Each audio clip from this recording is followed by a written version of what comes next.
What happens when an adversary attacks American warfare? August 5th, 2025, a digital strike at the heart of America. 14 suicide drones launched from Russian territory. Target Poseidon 6, a top-secret offshore platform, powering America's stealth bombers and drones. 9,800,000 gallons of JP-8 jet fuel were burned in minutes. 6 Americans were killed in the attack. Over $134 million worth of strategic systems destroyed. Russia had made a fatal miscalculation. Operation C, Revenge, a swift and precise U.S. counterattack. 32 Tomahawk missiles ready to launch. Highly trained elite Marines preparing for action. How might Russia respond to this counterattack? The U.S. turned silence into shockwaves. October 17, 2025, another attack on Poseidon 6. 14 Russian-made suicide drones flying just 6 feet above sea level, skirting radar blind spots with terrifying precision, hurtling toward Poseidon 6119 nautical miles south of Yemen. Officially listed as a civilian power platform, Poseidon 6 is one of the Pentagon's most sensitive logistics hubs. C-named Switchpoint Prime, refueling and data fusion node. Central node for 3 aircraft carrier strike groups. More than 70 autonomous drones and 2 corridors of B-21 bombers. 3 drones struck the B-9 fuel tank, igniting 9,800,000 gallons. A fireball more than 100 feet high. Visible as far away as Sotra Island, 180 miles away. 119 nautical miles south of Yemen lies a secret. Poseidon a Pentagon logistics hub in disguise. Switchpoint Prime refueling for carrier strike groups, supporting drones and B-21 bombers across the ocean. 3:43 a.m. drones strike the B-9 fuel tank. 9,800,000 gallons of JP-8 jet fuel ignite instantly. A 100-foot fireball visible from Sotra Island, 180 miles away. A shockwave equivalent to a magnitude 3.1 earthquake. Steel supports designed to withstand missile impact shattered. 6 engineers died on the spot, a devastating loss. 11 others suffered burns to more than 60% of their bodies. A 4th drone targeted an encrypted satellite link tower, cutting off 6200 daily targeting updates. U.S. drones operating over Yemen, Syria, and the Red Sea. Another drone destroyed the cold start refueling cell, the only forward-deployed platform for B-21 refueling. A 6th drone destroyed Volt Tri-C. $74 million worth of AI guidance chips destroyed. Prototype AI chips for next-generation hypersonic drones. Who was behind this attack? Drones controlled via Russia's Type V encryption network, identical to the system developed at Borisov 9. Russia launched this attack from its own territory. In 5 minutes, America lost a digital artery of warfare. The first attack on a strategic U.S. logistics node since Pearl Harbor. This time the enemy came not by sea but by signal. The question remained, who was responsible for the attack? U.S. Cyber Command traced the drones to a Russian encryption network. The encryption system matched one developed near Astrakhan, Russia. Russia launched the attack from its own territory unnoticed. America lost a fuel depot and a digital artery in under 6 minutes. This time the enemy came by signal, silence, and speed. This wasn't just an attack, it was a challenge to American power. Should the U.S. strike back harder? The debate began. 14 minutes after the first drone strike, consequences cascaded. Poseidon 6 was a hidden artery for U.S. air power in the Middle East. It supplied 1.7 million gallons of jet fuel monthly to the region. Poseidon 6 processed 6,200 drone targeting packets daily. It coordinated B-21 bomber flight paths and combat telemetry. It linked 3 aircraft carriers and 12 unmanned corridors. And now Poseidon 6 was offline, crippling U.S. operations. The cold start fueling chamber was annihilated in the blast. It enabled stealth bombers to refuel mid-air, cutting mission time. Mission time was reduced by 37% with mid-air refueling. 43 long-range sorties were immediately canceled after the attack. This included strikes on high-priority targets in Syria. Surveillance sweeps over the Bab el-Mandeb Strait were also affected. The explosion breached Vault 3C, triggering an emergency code black. Vault 3C contained 9 AI neural cores worth $74 million. Each core could guide autonomous weapons without human input. The East was now offline, a critical blow to U.S. operations. The blast crippled stealth bomber, refueling impacting mission times. Mission time increased by 37% due to the loss of refueling. 43 long-range sorties were cancelled, impacting critical targets. Strikes on Syria and surveillance over Bab el-Mandeb were aborted. Vault 3C was breached, triggering an emergency code black. 9 AI neural cores worth $74 million were compromised.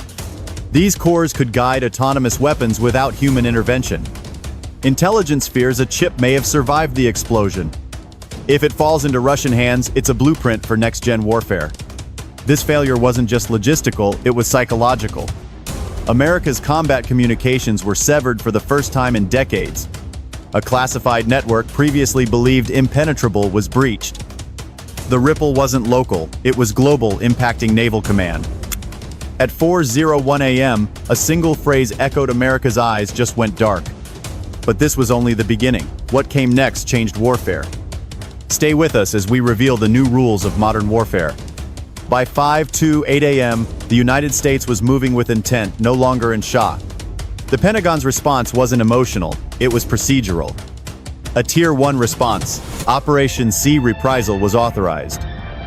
The order neutralized the launch point and eliminate Russian UAV infrastructure. Recover or destroy any compromised American technology. The mission was handed to Rear Admiral Rachel Keane. Carrier Strike Group 9's most lethal assets began to stir.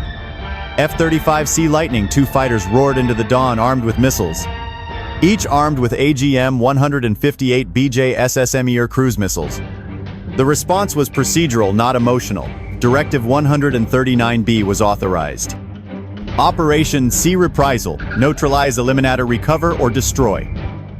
Rear Admiral Rachel Keane commanded Carrier Strike Group 9. The U.S. Navy's assets began to stir across time zones. Each missile capable of striking from 580 miles with precision. Their role: eliminate radar, fuel, and control systems. B-21 Raider stealth bombers taxied in total radio silence. Each carried GBU-57C deep earth penetrators.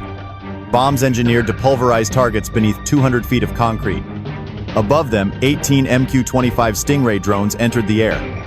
Forming a digital curtain, they jammed communications, intercepted radar locks, and deployed decoy signals. Each one was a ghost built to confuse and expose. Then came the vertical thunder Tomahawk missiles.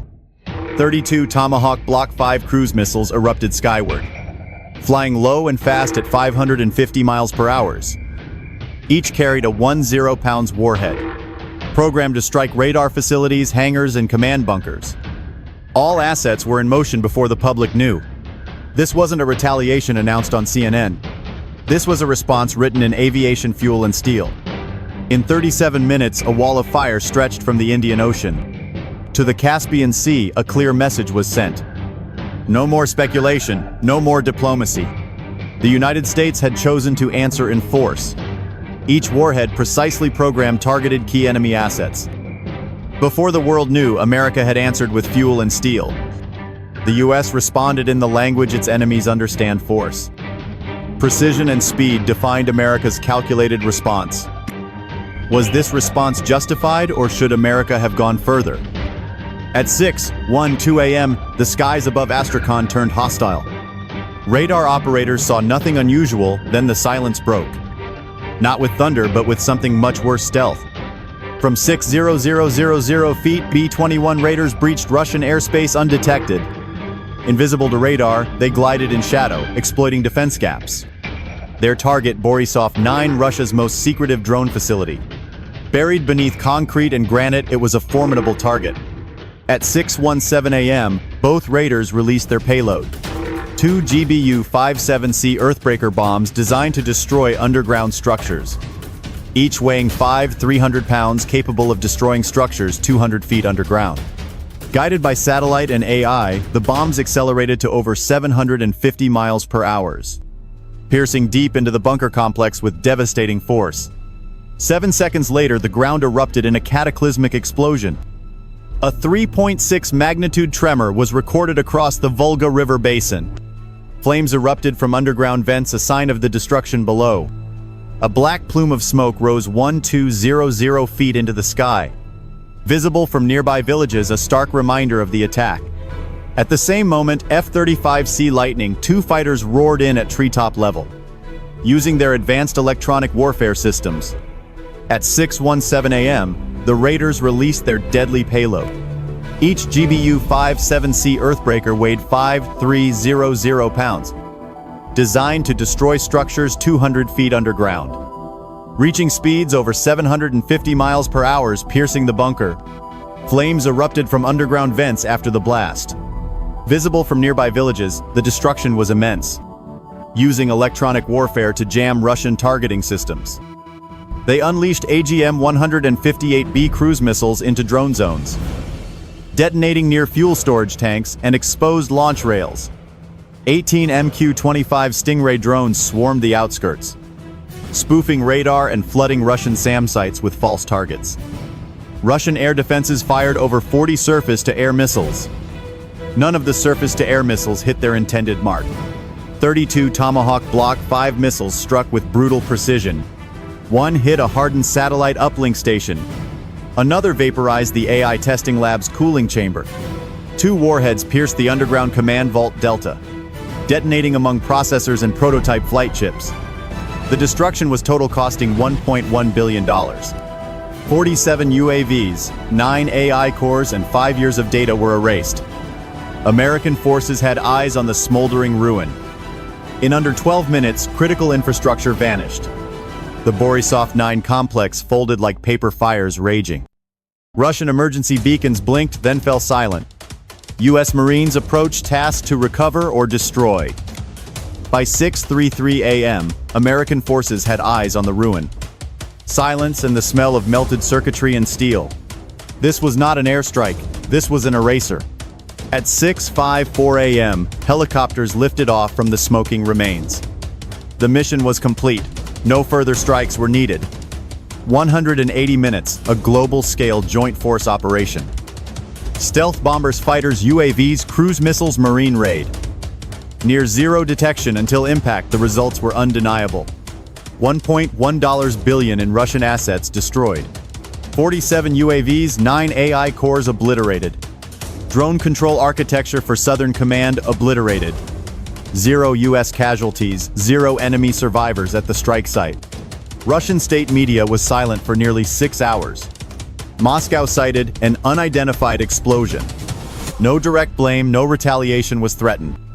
In the Pentagon, the real conversation was already over. Strategic vacuum restored, logistic supremacy reaffirmed. Around the world, governments took notice. NATO command channels. The attack obliterated drone control architecture. Moscow cited an unidentified explosion. No direct blame was assigned, no retaliation threatened. Rear Admiral Keane issued the final sitrep. Strategic vacuum restored, logistic supremacy reaffirmed. NATO command channels praised the response. The response was proportional, precise, and doctrine-driven. The UAE and Saudi Arabia issued public support. China and Iran offered no official comment. The UN Security Council adjourned without a resolution. The US responded to a challenge against modern war. Poseidon 6 was about infrastructure and digital superiority. America proved its silent platforms are not soft targets. They are sovereign extensions of military reach. You strike them, you invoke the full spectrum of American force. Deterrence isn't declared, it's delivered. On August 5th, deterrence came at 60 feet, traveling faster than sound and speaking only in fire. The October 17th attack was calculated. It was an attack on the digital heart of America's power. The US lost over $134 million in fuel and hardware. What followed was the fastest retaliatory operation. Deterrence arrived at 6,000 feet, a fiery message. The Poseidon 6 attack was no mere accident. It was a calculated strike at America's digital heart. But this was only the beginning of the response. A swift, full-spectrum retaliatory operation unfolded. In under 186 minutes, assets were deployed. 32 Tomahawk missiles and marine assault teams mobilized. The target, a Russian drone base deep underground. The impact registered 3.6 on the RTER scale. 47 next-gen UAVs were destroyed in the strike. 9 autonomous AI cores were vaporized. Over $1.1 billion in infrastructure was erased. And remarkably, 0 American casualties. This was not vengeance. This was deterrence. A reminder, American logistics are not soft targets. They are force multipliers, a critical advantage. Any attempt to disrupt them will be met with overwhelming response. A layered and lethal response will be unleashed. The message to bunkers, boardrooms, and war rooms was clear. You don't get second chances. You don't touch America's nerve centers. In today's wars, the first strike may come from silence. But the answer comes in steel, fire, and precision. And when that answer arrives, it does not knock. Support us by subscribing and helping this story reach more patriots. America must always stay ready.